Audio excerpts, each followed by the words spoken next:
ओवैसी, तुम जाकर के पूछो पब्लिक से कि तुम्हारे साथ में जब से इजहार एसपी रहा तब से इलाके में कितना काम हुआ। तुम पब्लिक को डुगडुगी बजाने के लिए आओ यहाँ पर। ये डुगडुगी बंद करो। पॉकेट का पैसा खर्चा करके 3 लाख के आसपास में वोट दिलाया। पार्लियामेंट किशनगंज में लड़े और मैं भी किशनगंज में लड़ूंगा और उससे ज्यादा वोट और जीत करके हम लोगों को दिखाएंगे और तब उसको लगेगा कि इजहार एसपी क्या चीज है। कोई ट्रस्ट खोल करके देश और विदेश ओवैसी साहब की तरह से हम नहीं मंगाते हैं रुपया। अख्तरुल ईमान को हर महीना पार्टी चलाने के लिए पैसा मिलता है। पहले ओवैसी आकर के अपना अख्तरुल ईमान को, क्या तुम हर महीना 2 लाख रुपया लेते थे? अगर वो कह देगा कि नहीं लेते थे तो हमारा रिजाइनेशन कल से सियासत छोड़ देंगे, घर में बैठ जाएंगे। हम जब जीत जाएंगे, हमारा कैंडिडेट जीत जाएगा तो हम यहाँ पर ओवैसी कॉलेज खोलेंगे। ओवैसी हॉस्पिटल तो जाने दीजिए, मवेशी हॉस्पिटल तक नहीं खोल पाया। अस्सलाम वालेकुम, आदाब। मैं रियाज राही और आप सभी का स्वागत है आपका अपना चैनल अपना गांव में। जैसे कि आप सभी को पता ही होगा कि असदुद्दीन ओवैसी जो कि AIMIM के सुप्रीमो हैं, उनका 2 दिन का सीमांचल दौरा था और इन दौरे के दौरान उन्होंने कई बातें कही।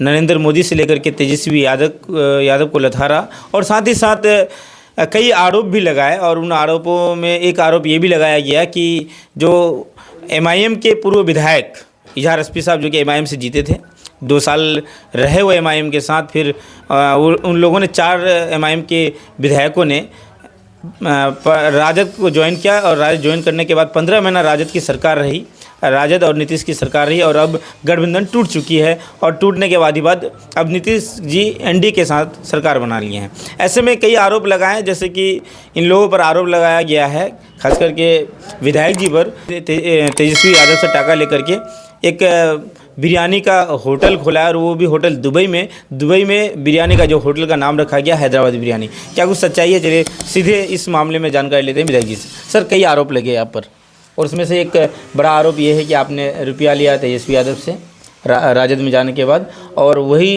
रुपया का आपने जाकर के दुबई में होटल खोला। आपका जो साहबजादे हैं वो होटल खोले और वो भी अजहरुद्दीन जो पूर्व क्रिकेटर हैं उन्होंने जाकर रिबन काटा तो उनको भी पैसा दिया गया और होटल भी खोले तो वो हैदराबादी बिरयानी के नाम पे खोले। क्या सच्चाई है सर इसमें? चलिए, आपने यहाँ पर आया और हमारी बात को लोगों के सामने में रखने का इरादा किया है। मैं आपको बहुत बहुत मुबारकबाद देता हूँ। रही बात आपने जो कहा कि कल रहमतपरा आए थे ओवैसी साहब और राजद पर भी गर्जे और भाजपा पर ही गर्जे, लेकिन हमारी जानकारी में वो राजद और इजहार एसपी पर ही, चारों विधायक पर ही गर्जे या जो भी किए, भाजपा के बारे में शायद कोई शब्द नहीं बोले। बहरहाल मैं ये बात उसको जानकारी दे देना चाहता हूँ कि इससे पहले भी वो आए थे और बोल के गए थे कि तुम्हारा बाप के वजह से तुमको वोट नहीं दिया गया, मेरे वजह से तुमको वोट मिला था। उससे पहले बिहार सदर अख्तरुल ईमान साहब भी कहे कि इजहार एसपी साहब, आपकी टोपी, आपकी दाढ़ी कोयले का धुआं से आपको MLA लोग नहीं बनाया। तो मैं उन दोनों सदर को, अख्तरुल ईमान को भी और ओवैसी को भी सुना देना चाहता हूं कि ओवैसी तुम भी कान खोल कर सुनो कि जब अख्तरुल ईमान को तुम्हारी पार्टी से हारने का नौबत आया तो वो अख्तरुल ईमान साहब भी सो गए और तुम्हारा पार्टी भी सो गया। ये सच्चाई है। 2017 से मैं लोगों के बीच में गया, उसके बाद ही CA NRC का दौरा चला, हर जगह हमने जा करके लोगों को शाहीन बाग जैसा माहौल बनाने का काम किया। इसी बीच में आपको जो है कोविड स्टार्ट हो गया। कोविड में इतना मारामारी हुआ कि लोगों को ठेला तक नहीं मिल रहा था, मोटरसाइकिल पर भी जाने के लिए लोग हॉस्पिटल नहीं तैयार होता था। अचानक एक बैग हमने रातों रात एम्बुलेंस मंगा करके लोगों को फ्री सेवा देने का काम किया और 3 एम्बुलेंस किशनगंज से घर से पूर्णिया से घर, एक दिन में हर जगह 3-4 चक्कर लगाता था। ये सच्चाई है, इसमें कोई दो राय नहीं है। अब इससे पहले जो आए थे, मुझे ओवैसी से के सदर बिहार अख्तरुल इमान भी हमें भद्दी भद्दी गाली दी, कहा कि तुम्हारा टोपी दाढ़ी, हम भाई हम सियासी लोग हैं, हम पर पिछाड़िए, हमारी टोपी से तुमको क्या मतलब है। रही बात टोपी अगर हमारी है, दाढ़ी हमारी भी है, तो हम अगर कोई गलत करते हैं तो उससे बड़ा गलत तो तुम्हारा टोपी वाला करता है। ओवैसी साहब कि बीजेपी का एजेंसी लेकर के वो चारों तरफ माहौल फैलाता है कि मुस्लिम वोट बढ़ जाए। जैसे मैं आपको जिंदा मिसाल कल का ही दे रहा हूँ, यहाँ पर आकर के टोटल बयानबाजी किया हम लोगों पर और ख़ास तौर पर हम पर, और हमारे और ओवैसी साहब को ये भी नहीं हुआ कि बीजेपी के बारे में कुछ बोले। उसको उतना औकात तो है नहीं कि भाई ओवैसी साहब बीजेपी के खिलाफ में बोलेगा, क्योंकि उसका माल आता है 10 चकिया ट्रक पर कि तुम हमारा वोट को इकट्ठा होगा उसी वक्त जब तुम अपने वोट को एक जगह नहीं होने दोगे। वही काम है उसका बचा हुआ, और कोई दूसरा काम है। रही बात हमारी हैसियत का बात करता हो, हमको वो कहता है कि तुम गद्दार हो, हमको वो कहता है कि तुम बिरयानी का दुकान खोले हो, उसका नाम रखे हो हैदराबादी बिरयानी। उससे पहले वो ये बात बोला कि हमारे विधायक को कांग्रेस वाले, पिछले दफ़ा कांग्रेस वाला ने खरीद लिया। तो हम ये समझते हैं कि उसको सबसे पहले अपना याददाश्त का ख्याल रखना चाहिए। उसका ज़हनी तवज्जो ख़राब हो गया है, और हॉस्पिटल में अगर उसका डॉक्टर नहीं है तो कोई दूसरा बड़ा हॉस्पिटल में जाकर के ब्रेन का वॉश करे। वो ओवैसी साहब हम पर टिप्पणी आके करते हैं, तो हमारा भी वो इलाका को देखे। मेरे वजह से, मेरे कोचाधामन के मेहनत से 5 विधायक उसको मिला, बाईसी मिला, अमोर मिला, जोकी मिला, यहाँ तक कि मेरी मेहनत से हमारा दामाद खुद हार गया। उसके बाद भी उसको तसफ्फी नहीं होता है। हमें पहले गाली दिया, हम खामोश रहा। अख्तरुल इमान हमको गाली दिया, खामोश रहे। बीच में हमारा ओवैसी साहब आकर के बाप बखना, हम खामोश रहे। अब फिर कल आकर के, अभी तो एमपी का इलेक्शन है, अभी एमपी का इलेक्शन है, तो एमपी में क्या हम उसके निकटतम माना हम उसके साथ में लड़ने जा रहे हैं क्या? हम तो बहुत दूर तक दूर हैं, लेकिन वो लड़ रहा है। उसके कंटेस्ट में भाजपा कैंडिडेट देगा, भाजपा गठबंधन कैंडिडेट देगा, कांग्रेस कैंडिडेट देगा, कांग्रेस चूँकि पहला है, तो उसको उन लोगों के बारे में बोलना चाहिए, ना कि हमारे बारे में बोलना चाहिए। इजहार रस्पी कहीं दूर दूर तक नहीं नाम, और यही मजबूर किया। तो याद रखिए पत्रकार बंधु, आने वाले 2 महीना के बाद अगर इलेक्शन लड़ा, अल्लाह ने चाहा उसके मुंह में अगर ये है, तो हो सकता है कि कहीं अल्लाह ताला हमको उसके कैंडिडेट के आमने सामने इलेक्शन नहीं लड़ना पड़े। और जब अगर खुदा न खास्ता हम इलेक्शन लड़ लिया, अल्लाह हमको लड़ाया, तो उससे कई गुना वोट से हमको यहाँ की भोली भाली जनता जिताएगा। चूँकि हमारे बारे में जानता है, हमारे परिवार के बारे में जानता है, और लोग उसके बारे में भी जानता है, ओवैसी के बारे में जानता है। हम चंदा वसूल नहीं करते हैं ना, ट्रस्ट के नाम से वो बिहार क्या कहता है, बाहर से देश विदेश से उसका चंदा आता है। हमारा तो कोई ट्रस्ट नहीं है, हमारा तो बाप दादा का जगह ज़मीन दिया हुआ, उसी को फाड़ करके हम अपना रोजी रोटी 2 रोटी खाने के लिए हम अनाज पैदा करते हैं। हम उसके तरह से ढकोसलाबाजी बात नहीं करते हैं, हिंदू मुसलमान की बात करके ट्रक पर पैसा भाजपा से नहीं मंगाते हैं। हम लोग तो सूखी रोटी खाते हैं। जनता हम लोगों को विधानसभा भेजा है, हम जनता के लिए 2 साल से ऊपर उसके साथ में रहे, कहीं किसी का कुछ नहीं कर सके। बाध्य होकर के हमने राष्ट्रीय जनता दल ज्वाइन किया, और राष्ट्रीय जनता दल पूरी पब्लिक, हम कहते हैं ओवैसी साहब को कहते हैं, ओवैसी तुम जाकर के पूछो पब्लिक से कि तुम्हारे साथ में जब से इजहार रस्पी रहा तब से इलाके में कितना काम हुआ, और जब तुम्हारा साथ छोड़ा तो हर दिन 1 दिन 2 दिन 3 दिन पर 1 शिलान्यास 2 शिलान्यास, कभी कभी तो 3-3 शिलान्यास करते आ रहा है। अभी भी ढेर काम का शिलान्यास मुझे करना बाकी है। तो ये तो पब्लिक सब देख रही है। तुम पब्लिक को डुगडुगी बजाने के लिए आओ यहाँ पर, ये डुगडुगी बंद करो हमारे पूर्वज लोग जिस तरह से हिंदू मुसलमान इकट्ठा होकर के ज़िंदगी गुजारे हैं सीमांचल, किशनगंज और बिहार में, उसी तरह से हम लोगों को गुजारने दो ज़िंदगी। और अगर तुमको यही फ़िरका परस्त ताकत को आगे बढ़ाना है तो फिर जो मर्जी करो। और तुमको हम ये कहते हैं कि तुम इसके बाद आओगे, अगर जुबान में वो लर्जिश रही तो फिर तुम्हारा भी वहीं पर यहाँ की भोली भाली जनता सबक सिखा देगा।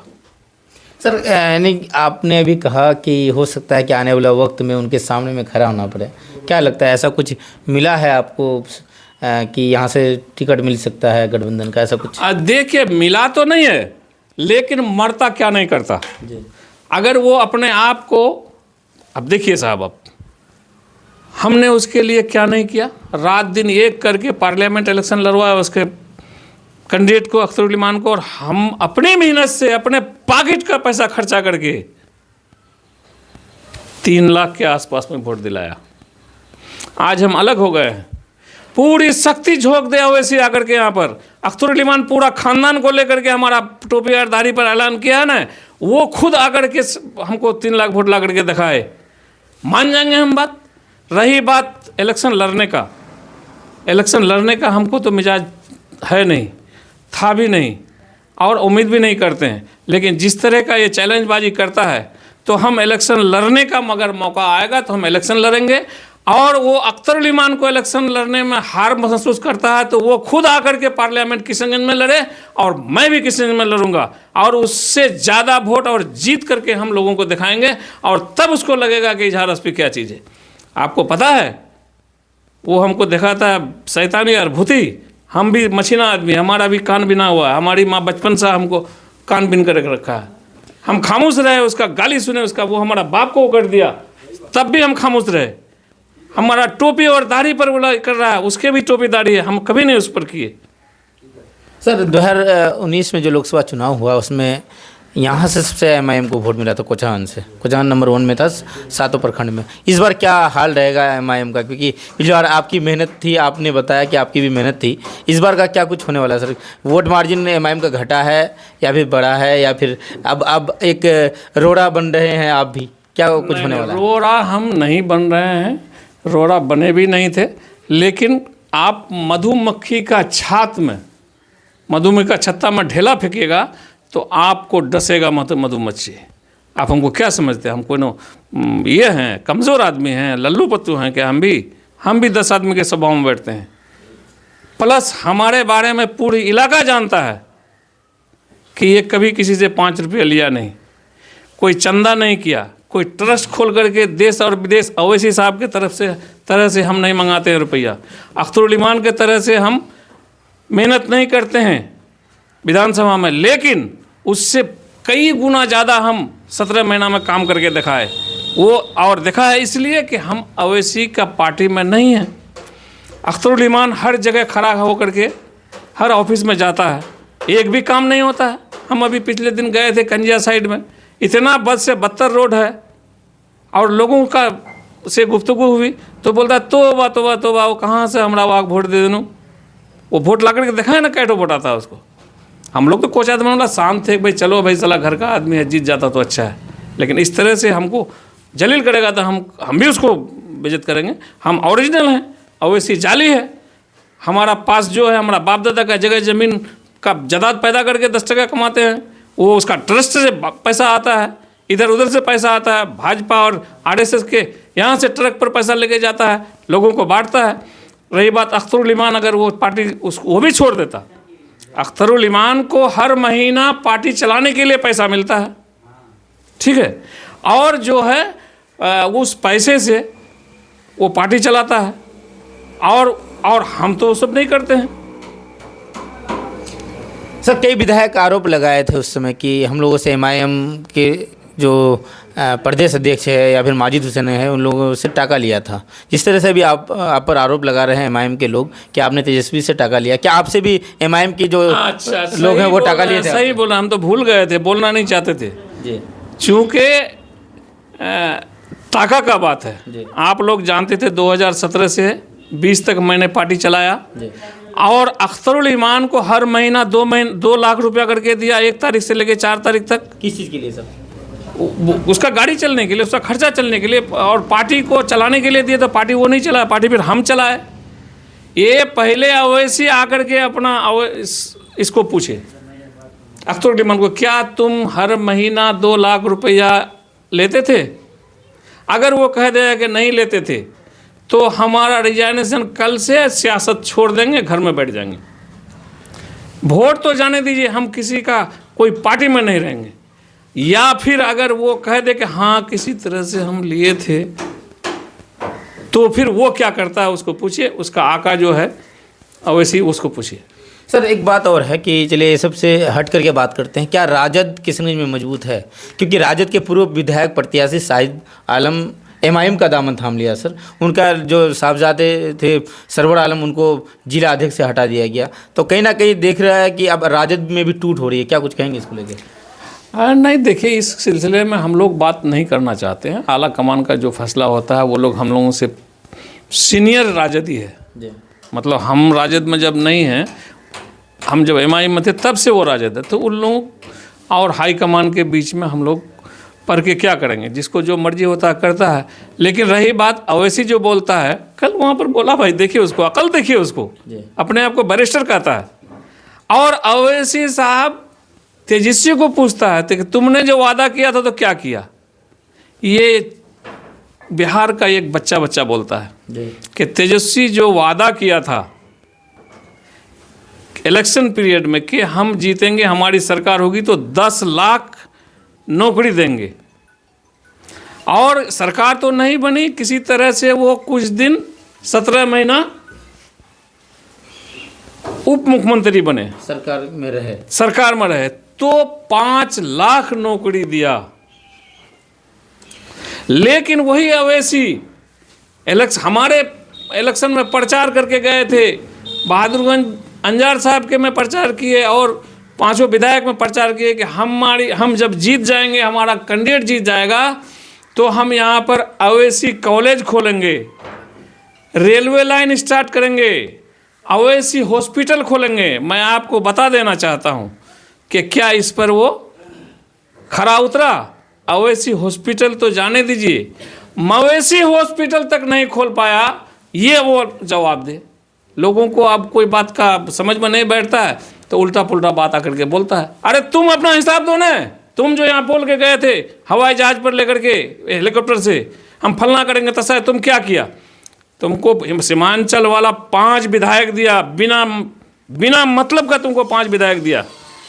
तुम कभी विधायक के बारे में या अपना क्षेत्र के बारे में, सीमांचल के बारे में कुछ खुशखबरी लिए? आज जब वोट का टाइम आया है तो आज तुम आए हो डाकोपोरा और जो है ठाकुरगंज में प्रचार करने के लिए, और प्रचार में तुम अपनी बात को दबाने के लिए कभी तेजस्वी बोलते हो, कभी और किसी के बारे में बोलते हो, खास तौर पर इजहार एसपी के बारे में बोलते हो। तुम अपना बात, अपना स्टैंड क्लियर करो ना कि तुम क्या किए भाई। सर चुनाव में वादे मुवादे चलते रहते हैं, जिस तरह से उन्होंने ओवैसी हॉस्पिटल को लेकर के बात कही, उसी तरह से तेजस्वी यादव ने कहा था ठाकुरगंज के सभा में कि हम लोग सीमांचल डेवलपमेंट काउंसिल बनाएंगे। ना वो अपने वादे में खड़े हैं, ना ये अपने वादे में खड़े हैं। क्या कुछ कहेंगे? ये तो अपने वादा पर खड़ा है। अब सीमांचल डेवलपमेंट काउंसिल कब बनेगा सर? 17 साल विधायक रहे, ये 17 साल सरकार में रहे राजद, लेकिन नहीं बन पाया। 17 साल रहे हैं सर पहले। 17 साल लालू जी थे। इसका मतलब ये नहीं कि तेजस्वी को लेकर उसमें धकेल दीजिएगा। नहीं तो राजद परिवार तो रहे ना सर। हाँ ठीक है, राजद परिवार रहे तो हम कहते हैं कि अगर परिवार को शामिल करते हैं जी, तो उससे बेसी तो नीतीश जी भी रहे, भाजपा गठबंधन भी चलाया 15-17 साल जी। तो वो क्या तैयारी किए? ये जो हबगा आकर के वहाँ से हैदराबाद से आकर के कहा कि हम हवाई हॉस्पिटल खोलेंगे, क्यों नहीं खोला? रेलवे खोल देंगे, क्यों नहीं खोला? कॉलेज खोल देंगे, वैसे कॉलेज क्यों नहीं खोला? उनका तो कहना है कि उनके विधायक उनके साथ नहीं रहे, उनके विधायक उनको छोड़ के तेजस्वी के पास चले गए। तो तेजस्वी को तो चाहिए था ना सर सीमांचल डेवलपमेंट काउंसिल बनाया। सीमांचल डेवलपमेंट काउंसिल भी बन सकता है, उसके लिए दिक्कत मत है, लेकिन वो 10 लाख नौकरी देने का काम ऐलान किया था वो जी, 5 लाख दे चुके हैं, और वो 5 लाख दे चुके हैं। इसमें कोई नकारने वाली बात नहीं है। अवैसी साहब क्या अपना पूरा टीम को, क्या पूरा आका को भी लेकर के आएगा अख्तरुल ईमान, और यहाँ बोलेगा तो तेजस्वी के काम को नकार नहीं सकता है, चाहे वो हिंदू हो मुसलमान हो। मैं ओवैसी साहब से फिर मुअद्दबाना गुजारिश करता हूँ कि अपना हरकत को तुम बदलो। ये हिंदू मुस्लिम का रट छोड़ो। हम हिंदुस्तान में रहते हैं, इंडिया में रहते हैं, यहाँ पर सेकुलरिज्म को बरकरार रखने का ज़रूरत है। और तुम आजमा करके भी देखे, जब से तुम हिंदू मुसलमान किए तब से कितने लोग कद्दू के तरह से काटा गया, चाहे वो मुसलमान किसी एरिया में हिंदू काटे गए। इसलिए उससे गुजारिश करते हैं कि कम से कम हिंदू मुस्लिम न करे। बाकी आप अपने कोचारमन के अवाम को क्या पैगाम देना चाहेंगे? अवाम हमारा जो है दिल की गहराई से हमें दुआ भी देते हैं, और पहले तो हमारे अवाम लोग काफ़ी नागवार मतलब नासाज थे, नागवार थे और खिलाफ भी बोले थे कुछ दिन, 1-1.5 महीना तक। चूँकि हमने एक बैग चला गया, उसमें सोचने का भी टाइम नहीं मिला हमको। अगर हम नहीं जाते तो गिरिराज सिंह मुख्यमंत्री बनता। उसके 1 हफ्ता बाद कुर्बानी था, बकरीद। हम कितनी परेशानी होती। फिर अल्लाह भी पूछता हमसे कि तुम लोग अगर नहीं जाते, राष्ट्रीय जनता दल को बड़ा पार्टी नहीं बनाते, तो बीजेपी को वो आमंत्रित करता और उसका सरकार बनता। लिहाजा हम 1-2 घंटा में फैसला लेकर के हम इस कदम को उठाए। तो हमारे लोग बहुत गुस्सा रहे। जब बात हुई तो आज जो लोग गुस्सा थे, सारे लोग हमको मुबारकबाद देते हैं। कहता कि हाजी साहब तो दिमाग को तेरा बात करना के वही बहुत अच्छा काम कर लो। इस बात के बारे में अगर हम झूठ बोलते हैं तो अवैसी का मतलब लाख, छोटा सा जगह में भी 1,70,000, 80,000, 1.5 लाख, 2 लाख तक उसका भाषण सुनने के लिए लोग आता था जी। और बरामदपुरा में 1700-1800 आदमी में जाकर के फुल हो गया, ब्रेक कर गया।